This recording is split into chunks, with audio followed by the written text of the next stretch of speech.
kapag day off po ni Hapon, siya po talaga yung tagaluto namin dito sa bahay. Ay hello, minasan, konnichiwa. Tara samahan nyo kami today's mini vlog. Eto nga po pala yung katuloy ng mini vlog namin kahapon. Pagkatapos namin mag-grocery, ay umuwi na rin po kami kaagad ng bahay. At pagka-uwi naman po namin, ay agad na rin po nagluto si Hapon ng hapunan namin. Dahil day off niya, kaya siya po ay nakatoka magluto. Etong si uncle yung mga ante, kapag day off niya, ay lagi po talaga siya nagluluto. Kaya swerte ko kasi kahit papano ay nakakapagpahinga ako sa pagluluto. Kahit simple lang po yung niluluto niya, ay nako, the best na po yun para sa akin. Kagaya nitong misoshiro, napakasimple pero napakasarap naman. Habang nagluluto po si Hapon, ay gagawa naman po ako ng favorite naming salsa. Dahil tinuruan na po ako ng asawa ko, kaya ako na po palagi yung gumagawa. Eto nga lang minsan yung ayaw na ayaw ko mga ante. Naghihiwa ako ng sibuyas, tapos pinapaiyak niya ako. Bakit po kaya ganun no? Kapag naghihiwa po tayo ng sibuyas, hindi po nating maiwas ang hindi umiyak. Ano kaya yung pwedeng magandang gawin para hindi na ako umiyak kapag naghihiwa ko ng sibuyas?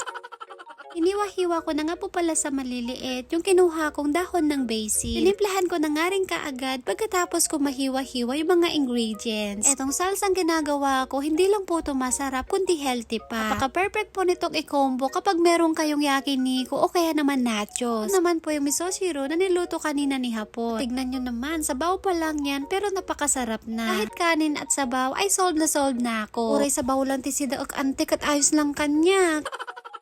Pagkatapos kong gumawa ng salsa, ay assemblehin ko naman itong karton. Nga po yung karton na lagayan ng damit. Sa Don Quixote ko nga po ito nabili at nasa 100 yan lang yung presyo. Okay na din po ito kaysa bumili pa ako ng drawer o kaya naman cabinet. Mabalak po kasi ako dati na bumili ng drawer kaso nga lang mga ante, napakamahal po. Wala pa po akong budget kaya magiging practical muna ako. Ito ko lang naman po kasi ilalagay yung mga damit kong sobra. Saka na lang ako mismo bibili kapag nakaluwag-luwag na. Ang tatangamin ante at awan pay. Okay lang din naman yung itsura, para lang din naman siyang drawer. Pagkatapos kong i-assemble yung dalawang box, ay kakain muna kami ng anak ko. Uncle nyo naman po ay hindi muna kumain dahil busog pa daw siya. Paano naman po kasi mga ante, habang busy kami kanina ni Kenshi, uncle nyo naman ay humihigop na ng sabaw. Si Kenshi naman po, habang kumakain kami, ay halik ng halik sa akin. Minsan po, natatawa talaga ako sa kanya. Kasi minsan, kapag ikikis niya ako, ay nakaready na yung nguso niya.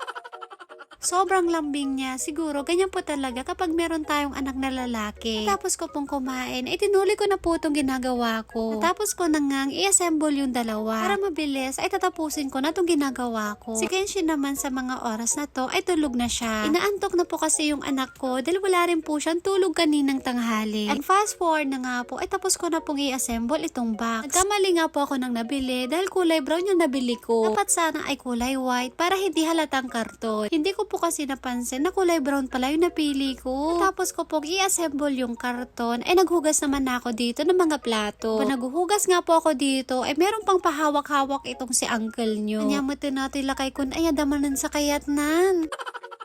Sabi ko nga kay Hapon, matulog na siya dahil anong oras na. Tapos ko kasi sa mga gawaing bahay, manonood po ako ng The K2. Ewan ko ba mga auntie, bakit na-inlove na ako kay Ji Chang-wook? Kat lang.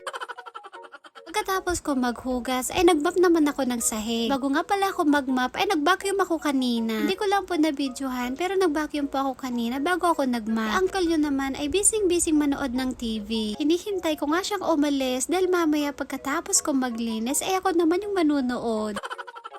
Kapag naglilinis po ako, ay hindi po talaga ako sanay na hindi ko linisan tong sahig namin. Minsan kasi kapag naglalakad ako dyan, parang anlagke. Tapos parang hindi ako komportable kapag hindi malinis yung sahig namin. Minsan nga, sinasabi ko kay uncle nyo na kakatapos ko lang maglinis, tapos madumi na naman yung bahay. Wala naman siyang imek, tinitignan lang niya ako. Ganun talaga siguro kapag meron tayong maliit na bata sa bahay, ay hindi po araw-araw malinis yung bahay natin. Paniguradong pagkatapos kong maglinis, mayat maya lang ay madumi na naman. Hindi na lang kanyang mga ante, nasanay na talaga ako sa araw-araw na ganito yung ginagawa ko.